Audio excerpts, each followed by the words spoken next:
Hi అండి, welcome to rainbow institute of education. ఈరోజు మనం కొత్త సిరీస్ స్టార్ట్ చేసాం. అది సైన్స్ ఫ్యాక్ట్స్. అంటే ఏదైనా ఒక విషయం గురించి అంటే సైంటిస్టులకి ఎలా తెలిసింది, దాని వెనుకున్న నిజం ఏంటి తెలుసుకుందాం. ఇప్పుడు మనకి రోజు కనిపించే సూర్యుడు ఉంటాడు కదా, మనల్ని ఆ సూర్యుడిని మనం నక్షత్రం అంటాం. ఇది ఎంతమందికి తెలుసు? The sun is a star అని చాలామందికి తెలియదు. దాని వెనుక సైన్స్ ఉంది. ఏంటంటే ఇప్పుడు చూడండి, it looks different from other stars because it much closer to the earth than any other star. అంటే అది కూడా ఓ నక్షత్రం లాంటిదే, కాకపోతే అవన్నీ భూమికి చాలా దూరంగా ఉంటాయి కాబట్టి చిన్న చిన్నగా కనిపిస్తాయి.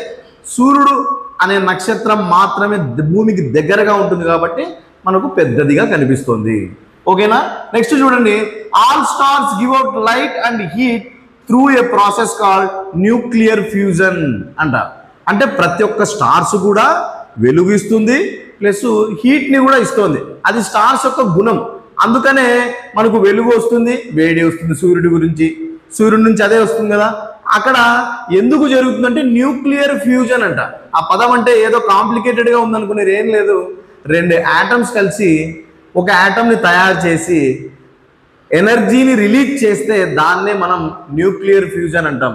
ఇంగ్లీష్లో చెప్పాలంటే ఇక్కడ చూడండి, where hydrogen atoms combine to form helium releasing huge amounts of energy.